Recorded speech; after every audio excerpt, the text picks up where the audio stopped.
So, Dana, let's take topic number one, which is arguably one of the most important things we need to do here, which is the greens and the tie-ins. And there's a lot of people who, when they hear the word tie-ins, really don't understand what they are. I know I, for one, until I got out there and I saw what you were talking about, didn't understand it.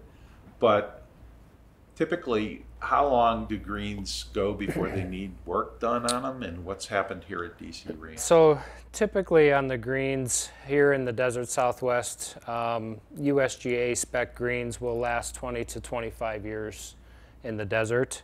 So kind of a little history on the greens here. So they were redone in 2002. And so during construction there was some challenges on the edges of the greens where the green and the collar meet down into the approach. So over time, these areas, one thing that has been consistent with these areas is the resodding of some of these areas on the edges of the greens, because the greens are shaped like a bowl, and so we have no surface drainage on the greens.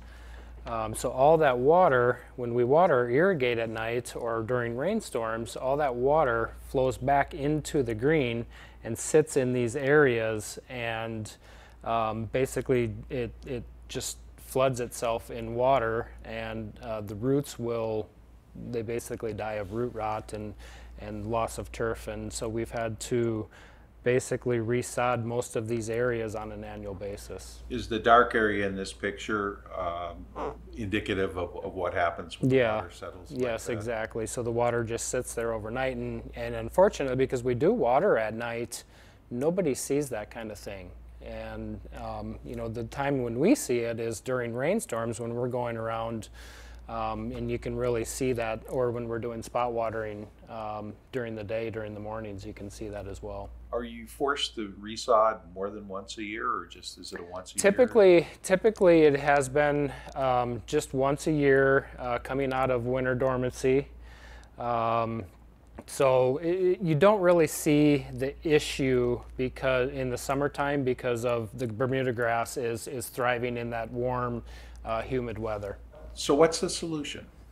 So the solution that we've been looking at is, there's a lot of regrading that needs to be done around the green surrounds and the greens complexes, which flow into the bunkers also. So basically we want to get a point where our greens aren't shaped as a bowl. Basically our greens are upside down, if you think about it like that. So if you turn that bowl upside down, you have natural flow of water off the greens. So there is a lot of regrading that needs to be completed, and then as well in conjunction with that we'll be doing a resurface to the greens, which they take 6 to 8 inches of the green USGA green sand out of it, and they replace that with new green sand and a mix back into there, and then sod or sprigs back on top of that. Over the years, how have our greens changed? Getting older, for one. You know, as we all get older, we age and we slow down, and you know, the drainage underneath. So when we do have the greens opened up, that's one thing that we'll be looking at is the drainage underneath in the greens cavity sufficient? Is there an opportunity to add new drainage to it? Is the existing drainage working properly? So like I said, with age, these things just happen. And then, you know, we're on a top dressing program. We're throwing sand out there all the time. And golfers hitting bunker shots out of the sand bunkers, out of the greenside bunkers, and they splash that sand up onto the transition area between the bunker and the green in the collar. So that, you know, just over time, all that stuff just adds up, and it continues to build up the edges of these greens. This is a good sample of that, looking at it, of where that's built up over time. Yeah, you know, there's a number of the greens out there have these exact same issues.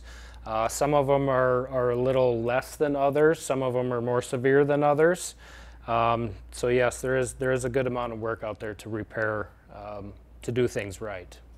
Yeah, can you explain what a tie-in actually is? So basically, it's where the green and the collar all flow together as one into the approach in the green surrounds and the bunkers. So when you've got high lips on the faces like that, and the green is down here, there's nowhere for this water to flow other than back into the green. So if you can kind of switch that around and have the green here, this flows off more at a gradual, where the water can release off of the green. There's always going to be some areas around the greens where, just because of the shape or the design of the bunkers or the movement coming into a green, where it's going to flow back in, but once it flows back into the green, it's got to flow a different direction once it gets back to that point. I've heard talk in our tour about the greens actually shrinking in size over time coming in.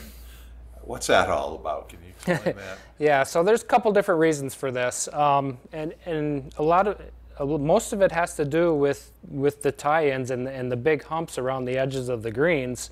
So some of those areas we've purposely moved in the green, the bad area out of the green into the collar instead of having most of the worst areas inside the green.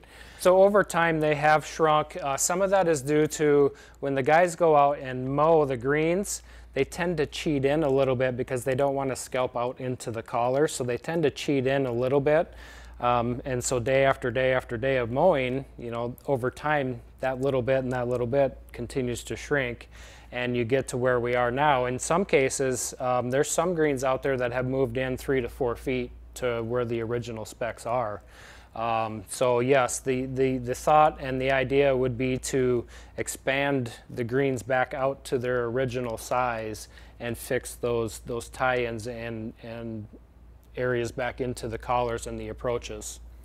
You have a cross-section here of one of the greens that shows that the old original green is quite a bit lower than the current one right now. Can you explain what's happened there? Yeah, so a few years ago, I really wanted to dig into one of the greens that we were having a lot of issues with.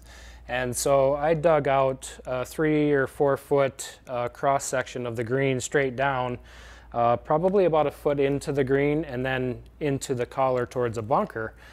So I dug down probably 2 to 2.5 feet. And so when they build USGA greens, they put this black vapor barrier as a containment for the USGA green. And so when I was digging down, the top of that black vapor barrier was about 15 to 18 inches underneath the current soil here. This is depicted in this picture. Yep, this is the picture here that I'm referring to on hole number 8, yes. Correct. So in summary on greens, it's a problem with virtually every green that we have in the course, that we need to turn them over. Correct. And we need to do the tie-ins on virtually every one. So again, adding a lot to this irrigation project that started out as a pure irrigation project alone. Yeah, so it has grown leaps and bounds by just a irrigation system redo. So, and greens is a big part of that, yes.